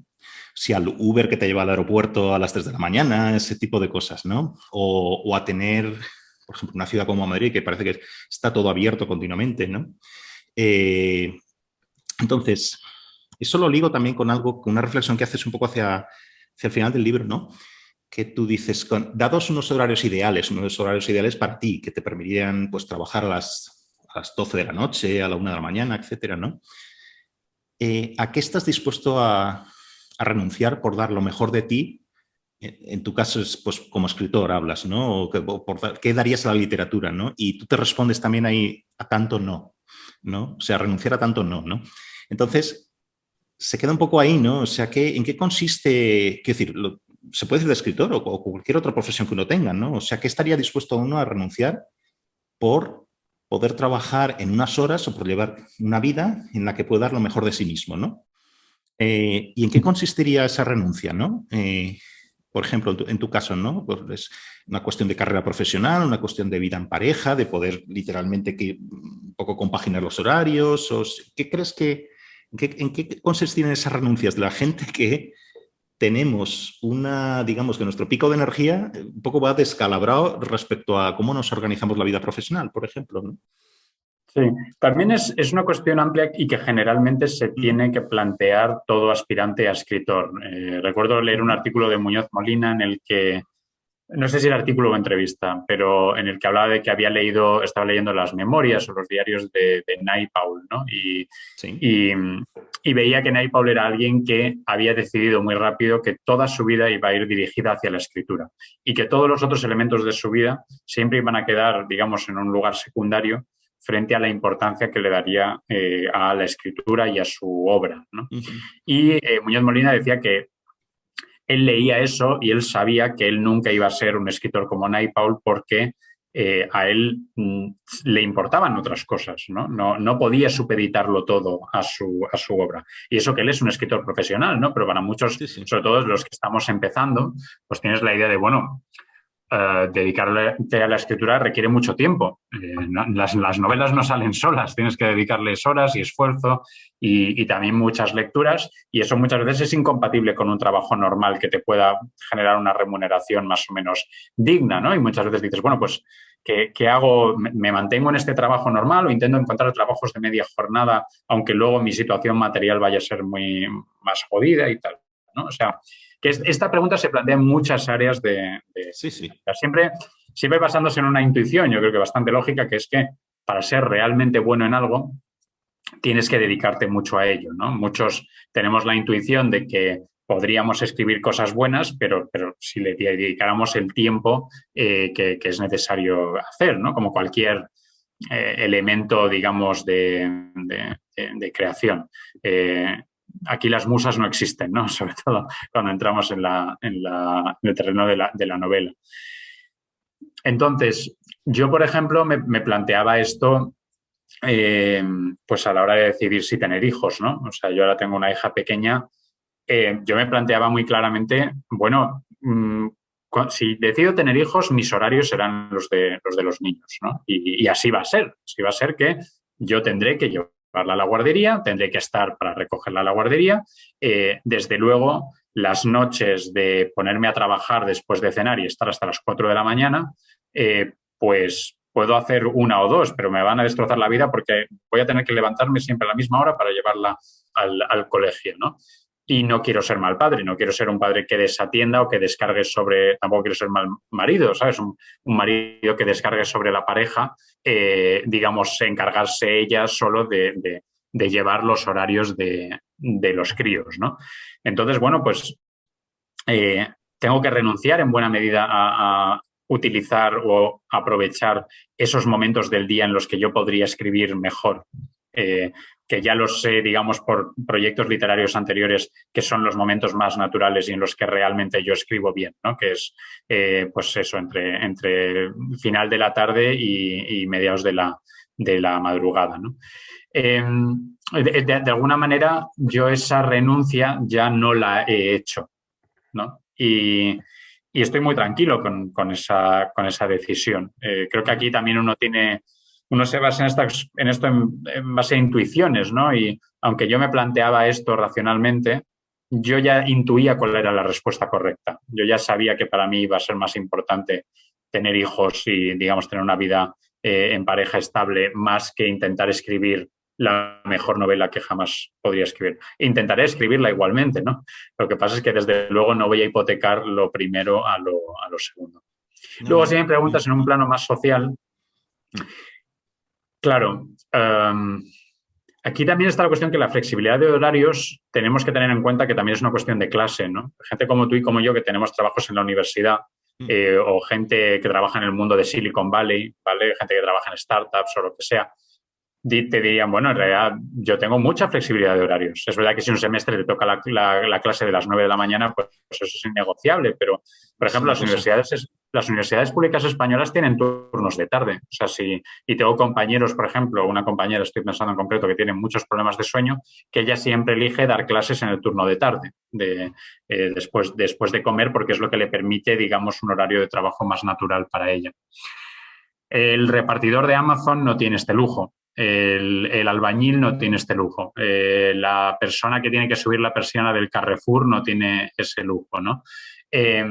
Entonces, tengamos en cuenta que la flexibilidad de horarios también debería entender de ocupaciones que no sean solo las que exigen una alta cualificación educativa, ¿no? Sino que también debería extenderse al mundo de los servicios, de este tipo de servicios que comentaba, ¿no? Porque ahí también hay insomnios, ahí también hay gente que tiene dificultades para dormir, ¿no? Esto también, bueno, esto lo podemos dejar para otra ocasión, pero creo que también tiene unas ramificaciones aquí muy interesantes que podrían caer en lo que casi, si quieres, en lo que hablamos muy al principio, esta cosa de las estupideces del discurso público, de culpar enseguida al capitalismo, que no nos deja ni dormir porque nos obliga a trabajar unos horarios tremendos. Bueno, en unos sitios donde mucho antes de vivir en lugares donde literalmente todo estaba abierto, recuerdo de nuevo viviendo en Suecia, que tú vives en Estocolmo y las tiendas están continuamente abiertas, etcétera. Es como si fuera una cosa como Nueva York y tal. Y yo pensaba entonces, todavía tenía mis prejuicios estos muy izquierdosos, ¿no? Es decir, ¿cómo un Estado tan socialdemócrata y permite, que decir, que obliga a los suecos a trabajar y tal? Pues no, si es que hay gente que le va bien, por las razones que sea, trabajar un domingo y trabajar en tal. Entonces, es decir, habría que ir un poco, hilar fino, ¿vale? Con estas historias. Yo creo que merece un estudio, ¿no? De hasta qué medida, qué porcentaje de los trabajadores están obligados a hacer una cosa u otra, tal, porque en el caso sucre es muy evidente. Prácticamente nadie, estoy un poco simplificando, ¿no? Pero nadie está obligado a tener un trabajo penoso en el que tiene que levantarse todas las mañanas a las 4 de la mañana para hacer no sé qué. Quiero decir, probablemente eso está bastante bien remunerado. Que es una cosa también que te he oído no, o sea, ¿hasta qué punto podemos renunciar a tal? Bueno, pues, oye, si las condiciones, si el del Uber cobra 10 veces más, que nos saldrá en nuestro bolsillo, pues quizá Claro, entonces podemos pensar eso, ¿no? es que esta es la cuestión. Yo entiendo muy bien, digamos, la crítica al discurso de la flexibilización laboral en general, que dice que en la práctica esto siempre va a redundar en que trabajamos más. Bajo la excusa de, no, tú trabaja cuando te vaya bien, si prefieres un sábado, si quieres un día irte pronto a casa y todo esto, y que esto casi siempre va a redundar en una carga mayor de trabajo, ¿no? Y esto... y que incluso puede dejar desprotegidos a los trabajadores digamos, relajes completamente los horarios, porque entonces pues, los jefes van a esperar que trabajen en tiempo en el que de otra manera estarían en actividades de ocio. Yo entiendo esa crítica y me parece razonable y creo que no es ficticia, ¿no? Pero al mismo tiempo es verdad que hay gente que naturalmente tendemos a tener horarios de trabajo atípicos. Entonces, encontremos la manera de resolver esto de una manera virtuosa, ¿no? De que realmente la gente trabaje en el momento que le es más natural trabajar y que esto no conduzca pues, a nuevas situaciones de explotación o digamos, a una mayor injusticia en las relaciones entre trabajadores y jefes, ¿no? Sí, por ahí, exactamente por ahí va yo, ¿no? Oye, hora y media llevamos, más de hora y media llevamos hablando. Yo creo que, hablando de virtud, creo que podríamos hacer aquí un final virtuoso, ¿no? Y ya te voy a dejar ir. Pero bueno, no sin desearte antes que pues que todo lo mejor para este libro, de verdad, y que empiecen a salir ediciones tras ediciones, ¿no? Y yo creo que tu libro sirve para eso que mencionabas antes, ¿no? El conectarnos a esta legión de maldurmientes, ¿no? Que estamos, me gusta mucho esa imagen que utilizas en el libro, ¿no? Como si fuera un mapa nocturno, ¿no? Donde verías luces ahí aisladas de un lado para otro, ¿no? Pero al final es eso que también, yo creo que lo llamas también soledad compartida, ¿no? Bueno, pues yo creo que un libro como el tuyo, yo creo que nos sirve mucho para conectarnos a los maldurmientes y maldurmientes y bien durmientes con la buena literatura y la buena escritura, ¿no? Que es la tuya en este libro, ¿no? O sea, que Pues muchas te lo gracias agradezco. por eso. No, te lo agradezco mucho, Paco. Es muy, muy amable y además, viniendo de un hermano mal durmiente, pues todavía significa más. Tenemos que hacer el partido de maldurmientes, ¿eh? Yo creo que no es una quimera, pero Las bueno, huelgas de párpados caídos. Yo creo que esto es verdad, esa es es un otra. concepto a desarrollar. Esa es otra, sí, sí. Mira, ya hemos tenido unas huelgas de juguetes, etcétera, de nuevo me parece más descabellado que eso. Por Pero supuesto. bueno, muy bien. Oye, mil gracias, David, y ya nos veremos entonces. Un fuerte abrazo.